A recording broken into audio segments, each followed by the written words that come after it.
ನೋಡಂಗೆ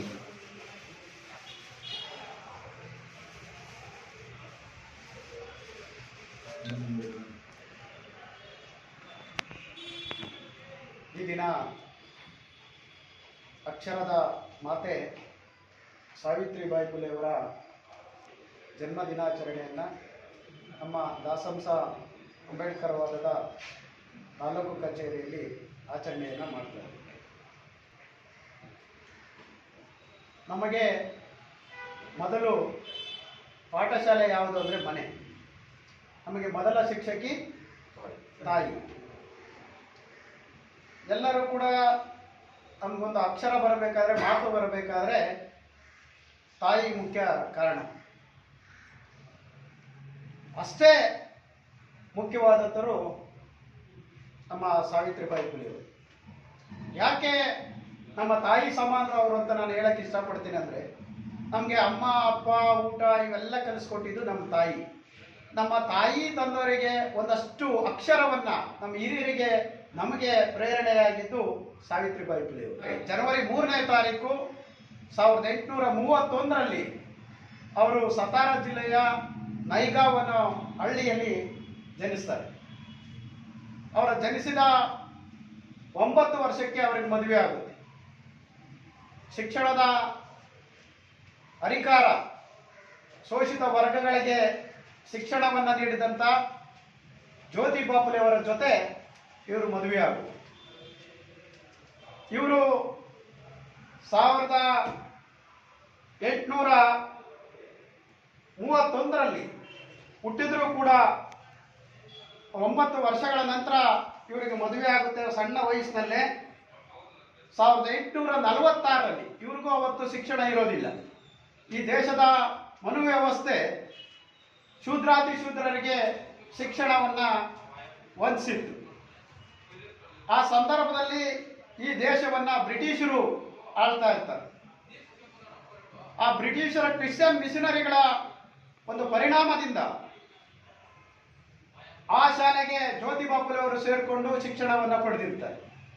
ಜ್ಯೋತಿಬಾ ಫುಲೆಯವರು ಶಿಕ್ಷಣವನ್ನು ಪಡಿತಾ ಇರಬೇಕಾದ್ರೆ ಅಲ್ಲಿನ ಬ್ರಾಹ್ಮಣವಾದಿಗಳು ಜ್ಯೋತಿಬಾ ಫುಲೆಯವರ ತಂದೆ ಗೋವಿಂದರಾವ್ ಫುಲೆಯವರ ಹತ್ರ ಹೋಗಿ ಹೇಳ್ತಾರೆ, ನೋಡಿ ಗೋವಿಂದರಾವ್ ಫುಲೆಯವರೇ, ನಿಮ್ಮ ಮಗನನ್ನು ತಗೊಂಡೋಗಿ ಕ್ರಿಶ್ಚಿಯನ್ ಶಾಲೆಗಳಲ್ಲಿ ಸೇರಿಸಿದ್ದೀರಾ, ನಿಮ್ಮ ಮಗ ಕ್ರಿಶ್ಚಿಯನ್ ಆಗ್ಬಿಡ್ತಾನೆ ಅಂತೇಳಿ ಹೇಳ್ತಾರೆ.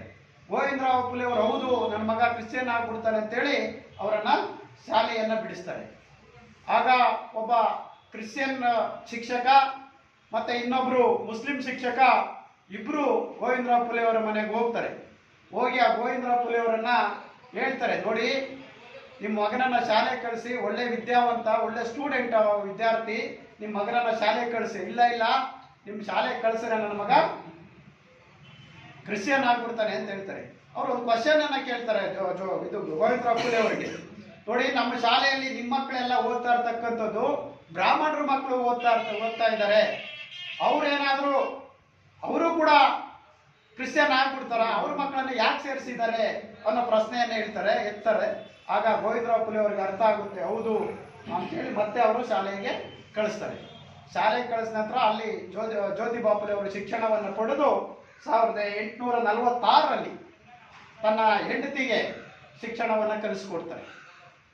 ಇಬ್ಬರು ದಂಪತಿಗಳು ನಾವು ಯಾವ ಸಮಾಜಗಳಿಗೆ, ಶೋಷಿತ ಸಮಾಜಗಳಿಗೆ ಶಿಕ್ಷಣ ಇಲ್ಲವೋ, ಶಿಕ್ಷಣದಿಂದ ವಂಚಿತರಾಗಿದ್ದಾರೋ ಅವರಿಗೆ ಶಿಕ್ಷಣವನ್ನು ಕೊಡಬೇಕು, ನಾವು ಅರಿವನ್ನು ಮೂಡಿಸಬೇಕು. ಈ ಅರಿವು ಮೂಡಿದ್ರೆ ಈ ಸಾಮಾಜಿಕ ಪಿಡುಗು, ಜಾತಿ ವ್ಯವಸ್ಥೆ ಇವೆಲ್ಲ ಹೋಗ್ತವೆ ಅಂತೇಳಿ ಶೋಷಿತ ಸಮಾಜಗಳಿಗೆ ಶಿಕ್ಷಣವನ್ನು ಕೊಡೋದಕ್ಕೆ ಪ್ರಾರಂಭ ಮಾಡುತ್ತಾರೆ. ಹೆಣ್ಣು ಮಕ್ಕಳಿಗೆ ಪ್ರಥಮ ಶಾಲೆಯನ್ನು ತೆರೆದರು ಸಾವಿತ್ರಿಬಾಯಿ ಫುಲೆಯವರು. ಅವರು ಮೊದಲು ಬ್ರಾಹ್ಮಣ ಹೆಣ್ಣು ಮಕ್ಕಳಿಗೂ ಕೂಡ ಶಿಕ್ಷಣ ಇರಲಿಲ್ಲ.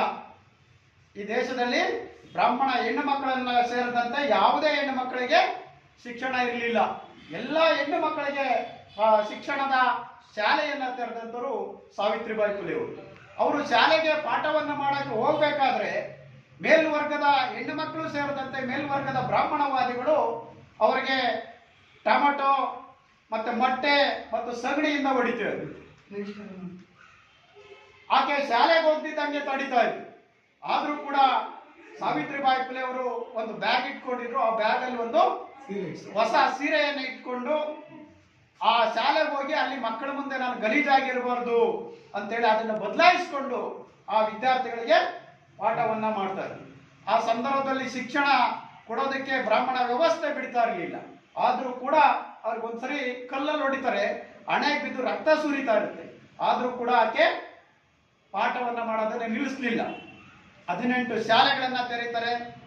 ನಂತರ ಒಂದು 5-6 ವರ್ಷಗಳ ಕಳೆದ ನಂತರ 51 ವಸತಿ ಶಾಲೆಗಳನ್ನ ಗಂಡ ಹೆಂಡತಿ ಸೇರಿಕೊಂಡು, ಬರಗಾಲ ಬಂದಿರುತ್ತೆ ಆ ಸಂದರ್ಭದಲ್ಲಿ ವಸತಿ ಶಾಲೆಗಳನ್ನ ತೆರೀತಾರೆ. ಮತ್ತು ಸಾಂಕ್ರಾಮಿಕ ರೋಗ ಏನು ನಮ್ಮ ಪ್ಲೇಗ್ ಅನ್ನ ನಿವಾರಣೆಗಾಗಿ ಸಾವಿತ್ರಿಬಾಯಿ ಫುಲೆ ಅವರು ತುಂಬಾ ಶ್ರಮವನ್ನು ಪಡ್ತಾರೆ. ಬ್ರಾಹ್ಮಣನ ಹೆಣ್ಣು ಮಗಳ ಒಂದು ವಿಧವೆ ಹೆಣ್ಣು ಮಗಳನ್ನ ಯಶವಂತ ಅಂತಕ್ಕಂಥ ಒಬ್ಬ ಮಗನನ್ನ ದತ್ತಕ್ಕೆ ಪಡ್ಕೊಳ್ತಾರೆ. ಅವ್ರಿಗೆ ಮಕ್ಕಳಿರಲ್ಲ, ಆದ್ರೆ ಬ್ರಾಹ್ಮಣ ವಿಧವೆ ಒಬ್ಬ ಹೆಣ್ಣು ಮಗಳನ್ನ ದತ್ತಕ್ಕೆ ಪಡ್ಕೊಂಡು ಅವನೇ ನನ್ನ ಮಗ ಅಂತ ಸಾಕಿ ಅವನಿಗೂ ಕೂಡ ವಿದ್ಯಾಭ್ಯಾಸವನ್ನು ಕೊಡ್ತಾರೆ. ಈ ರೀತಿಯಾಗಿ ಶೋಷಿತ ಸಮಾಜಗಳಿಗೆ ವಿದ್ಯಾಭ್ಯಾಸ ಸಿಕ್ಕಿದೆ ಅಂದ್ರೆ ಅದಕ್ಕೆ ಕಾರಣ ಸಾವಿತ್ರಿಬಾಯಿ ಫುಲೆ ಅವರು. ಸಾವಿತ್ರಿಬಾಯಿ ಫುಲೆ ಮತ್ತು ಜ್ಯೋತಿಬಾ ಫುಲೆಯವರಿಗೆ ವಿದ್ಯೆ ಸಿಕ್ಕೋದಕ್ಕೆ ಕಾರಣ ಯಾರಪ್ಪ ಅಂದ್ರೆ ಕೊರೆಗಾಂವ್ ವೀರ ಯೋಧರು. ಕೊರೆಗಾಂವ್ ವೀರ ಯೋಧರು ಮೊನ್ನೆ ಜನವರಿ 1ನೇ ತಾರೀಕು ನಡೆದಂತ ಏನು ಯುದ್ಧ ಇತ್ತಲ್ಲ, ಬಾಜಿರಾವ್ ಪೇಶ್ವೆ ಸೈನ್ಯವನ್ನು ಸೋಲಿಸಿದ ನಂತರ ಬ್ರಿಟಿಷರಿಗೆ ಒಂದು ಕಟ್ಟುಪಾಡನ್ನ ವಿಧಿಸಿದ್ರಲ್ಲ, ಅದನ್ನೆಲ್ಲ ಬದಲಾಯಿಸಿ ನಮ್ಗೆ ಶಿಕ್ಷಣ ಕೊಡಬೇಕು ಅಂತೇಳಿ ಒಂದು ಒಪ್ಪಂದವನ್ನ ಕರಾರನ್ನ ಮಾಡ್ಕೊಂಡಿದ್ರು. ಆ ಕರಾರಿನಂತೆ ಶೋಷಿತ ಸಮಾಜಗಳಿಗೆ ಬ್ರಿಟಿಷರು ಶಿಕ್ಷಣವನ್ನು ಕೊಟ್ಟರು. ಲಾರ್ಡ್ ಮೆಕಾಲೆ ಅವರು ಶಾಲೆಗಳನ್ನ ತೆರೆದು ಅದರಲ್ಲಿ ಜ್ಯೋತಿಬಾ ಫುಲೆ ಅವರು ಓದ್ಕೊಂಡು, ಜ್ಯೋತಿಬಾ ಫುಲೆ ಅವರು ಓದ್ಕೊಂಡ ನಂತರ ಅವ್ರ ಹೆಂಡತಿಗೆ ಶಿಕ್ಷಣವನ್ನು ಕೊಟ್ಟರು. ಇವತ್ತು ನಮ್ಗೆಲ್ರಿಗೂ ಶಿಕ್ಷಣ ಸಿಕ್ಕಿದೆ ಅಂದ್ರೆ ಅದಕ್ಕೆ ಜ್ಯೋತಿಬಾ ಫುಲೆ ಮತ್ತು ಸಾವಿತ್ರಿಬಾಯಿ ಫುಲೆ ಅವರು ಕಾರಣ. ಬಾಬಾ ಸಾಹೇಬ್ ಅಂಬೇಡ್ಕರ್ ಶಿಕ್ಷಣವನ್ನ ಪಡೆದಿದ್ದಾರೆ ಅಂದ್ರೆ ಇವರೇ ಕಾರಣ, ಜ್ಯೋತಿಬಾ ಫುಲೆ ಮತ್ತು ಸಾವಿತ್ರಿಬಾಯಿ ಫುಲೆ. ಅವರು ಅಂಬೇಡ್ಕರ್ ಒಂದು ಮಾತನ್ನ ಹೇಳ್ತಾರೆ, ನಾನು ಹುಟ್ಟೋಷ್ಟರಲ್ಲಿ ಜ್ಯೋತಿಬಾ ಫುಲೆ ಮತ್ತು ಸಾವಿತ್ರಿಬಾಯಿ ಫುಲೆ ಇರ್ಲಿಲ್ಲ, ಅದಕ್ಕೆ ನನಗೆ ಮೊದಲ ಗುರು ಯಾರಂದ್ರೆ ಜ್ಯೋತಿಬಾ ಫುಲೆ ನನ್ನ ಗುರು ಅಂತ ಒಪ್ಕೊಳ್ತಾರೆ. ಜ್ಯೋತಿಬಾ ಫುಲೆ ನನ್ನ ಸಾಮಾಜಿಕ ಪರಿವರ್ತನೆಯ ಗುರು, ನಮ್ಮ ಶಿಕ್ಷಣದ ಗುರು ಯಾರಂದ್ರೆ ಜ್ಯೋತಿಬಾ ಫುಲೆ ಅಂತೇಳಿ ಬಾಬಾ ಸಾಹೇಬ್ ಅಂಬೇಡ್ಕರ್ ನನ್ನ ಜೀವಿತ ಅವಧಿವರೆಗೂ ಕೂಡ ಅವರನ್ನ ಒಪ್ಕೊಂಡಿದ್ರು. ಅಂತ ಶಿಕ್ಷಣದ ಇವತ್ತೇನಾದ್ರೂ ನಮ್ಗೆಲ್ರಿಗೂ ಶಿಕ್ಷಣ ಸಿಕ್ಕಿದೆ, ನಾವೆಲ್ಲರೂ ಕೂಡ ಇವತ್ತೊಂದಷ್ಟು ಬರಿತಕ್ಕಂಥದ್ದು, ಪೆನ್ ಹಿಡಿತಕ್ಕಂಥದ್ದನ್ನ ಮಾಡಿದ್ದೀವಿ ಅಂದ್ರೆ ಅದಕ್ಕೆ ಕಾರಣ ಜ್ಯೋತಿಬಾ ಫುಲೆ ಮತ್ತು ಸಾವಿತ್ರಿಬಾಯಿ ಫುಲೆ ಅವರು. ಅವ್ರ ಗಂಡ ತೀರ್ಕೊಂಡಿರ್ತಾರೆ, ಆದ್ರೂ ಕೂಡ ಇವರು ಸಾವಿತ್ರಿಬಾಯಿ ಫುಲೆ ಅವರು ಪ್ಲೇಗ್ ಬಂದಂತ ರೋಗಿಗಳಿಗೆ, ಆ ಕಾಲದಲ್ಲಿ ಪ್ಲೇಗ್ ನೋಡಿದ್ದೀರ ನೀವು, ಊರೂರುಗಳೇ ಖಾಲಿ ಆಗ್ತಾ ಇತ್ತು. ಅಂತ ಭೀಕರ ಸಂದರ್ಭದಲ್ಲಿ ಕೂಡ ಅವತ್ತು ಹಾಸ್ಪಿಟ್ಲ್ಗಳು ಇಲ್ಲದೇ ಇರೋದ್ರೂ ಕೂಡ ಆ ಪ್ಲೇಗ್ ರೋಗಿಗಳನ್ನ ಸ್ವತಃ ಇವರೇ ಹೋಗಿ ಆರೈಕೆ ಮಾಡಿ ಅವರಿಗೆ ಹಾಸ್ಪಿಟಲ್ ಸೇರಿಸ್ತಕ್ಕಂಥದ್ದು, ಇಂಥ ಕೆಲಸಗಳನ್ನ ಮಾಡಿದಂತ ಒಬ್ಬ ದಿಟ್ಟ ಮಹಿಳೆ ಸಾವಿತ್ರಿಬಾಯಿ ಫುಲೆ ಅವರು. ಅವರನ್ನ ನೆನೆಸ್ಕೊಳ್ತಕ್ಕಂಥ ಕೆಲಸವನ್ನ ನಾವು ಮಾಡಬೇಕಾಗಿದೆ. ಪ್ರತಿನಿತ್ಯ ಇವತ್ತು 1897ರಲ್ಲಿ ಅವರು ನಮ್ಮನ್ನ ಭೌತಿಕವಾಗಿ ಅಗಲಿಬಹುದು. ಅಂತ ಒಬ್ಬ ಧೀರ ಮಹಿಳೆ, ಒಬ್ಬ ಶಿಕ್ಷಣದ ಕ್ರಾಂತಿ, ಇವತ್ತು ಈ ದೇಶದಲ್ಲಿ ಶಿಕ್ಷಣದ ಕ್ರಾಂತಿ ಸಿಕ್ಕಿದೆ ಅಂದ್ರೆ ಅದು ಸಾವಿತ್ರಿಬಾಯಿ ಫುಲೆ ಅವರಿಗೆ ಸಲ್ಲಿಸ್ತಕ್ಕಂಥ ಎಲ್ಲ ಕೂಡ ಅವರಿಗೆ ಸಲ್ಲಬೇಕಾಗಿದೆ.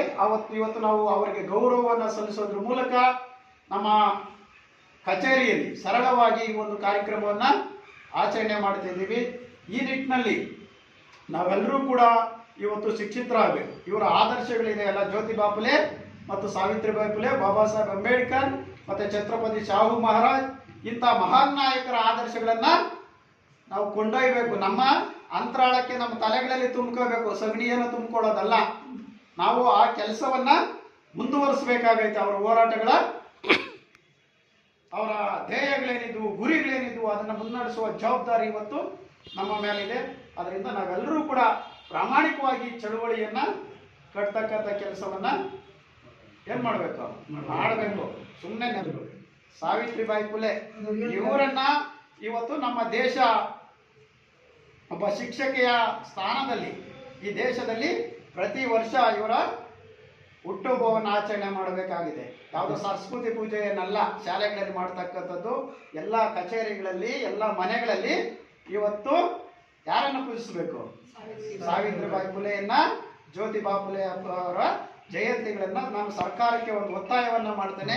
ಇವರಿಬ್ಬರ ಮಹನೀಯರ ಒಂದು ಜಯಂತಿಗಳಿಗೆ ಸರ್ಕಾರ ರಜೆಯನ್ನ ಘೋಷಣೆ ಮಾಡಬೇಕು. ಜ್ಯೋತಿಬಾ ಫುಲೆ ಮತ್ತು ಸಾವಿತ್ರಿಬಾಯಿ ಫುಲೆ ಅವರ ಜಯಂತಿಗೆ ಘೋಷಣೆಯನ್ನ ಮಾಡಬೇಕು. ರಜೆ ಘೋಷಣೆ ಮಾಡಿದ್ರು ಪರವಾಗಿಲ್ಲ, ಒಂದು ಸುತ್ತೋಲೆಯನ್ನ ಹೊರಡಿಸಿ ಎಲ್ಲಾ ಶಾಲೆಗಳಲ್ಲಿ ಕಡ್ಡಾಯವಾಗಿ ಸರ್ಕಾರಿ ಮತ್ತು ಅರೆ ಸರ್ಕಾರಿ ಮತ್ತು ಖಾಸಗಿ ಶಾಲೆಗಳಲ್ಲಿ ಕಡ್ಡಾಯವಾಗಿ ಜ್ಯೋತಿಬಾ ಫುಲೆ ಮತ್ತು ಸಾವಿತ್ರಿಬಾಯಿ ಫುಲೆ ಅವರ ಜಯಂತಿಯನ್ನ ಆಚರಣೆ ಮಾಡಬೇಕು. ಇವರ ಆದರ್ಶಗಳನ್ನ ಜನರಿಗೆ ತಿಳಿಸ್ತಕ್ಕಂಥ ಕೆಲಸವನ್ನ, ಪುಸ್ತಕಗಳನ್ನ ಪ್ರಕಟಣೆ ಮಾಡತಕ್ಕಂಥ ಜವಾಬ್ದಾರಿಯನ್ನ ಸರ್ಕಾರ ಒತ್ಕೋಬೇಕು ಅಂತೇಳಿ ನಮ್ಮ ಚಳುವಳಿಯ ಮೂಲಕ ನಾನು ಆಗ್ರಹವನ್ನ ಮಾಡ್ತೇನೆ. ನಿಮ್ಗೆಲ್ರಿಗೂ ಕೂಡ ಸಾವಿತ್ರಿಬಾಯಿ ಫುಲೆ ಅವರ ಜಯಂತಿಯ ಅಂಗವಾಗಿ ಶುಭಾಶಯಗಳನ್ನ ಕೋರ್ತೇನೆ. ಶುಭಾಶಯಗಳ ತಕ್ಷಣ ನಿಮ್ಗೆ ಶುಭಾಶಯಗಳಲ್ಲ, ಇವರ ಆದರ್ಶಗಳನ್ನ ನಾವು ಮೈಗೂಡಿಸ್ಕೋಬೇಕು. ಮೈಗೂಡಿಸ್ಕೊಂಡು ಇವರ ಹಾದಿಯಲ್ಲಿ ನಡೀಬೇಕು. ಮೂಢನಂಬಿಕೆಯನ್ನ ಬಿಡಬೇಕು. ಇವತ್ತು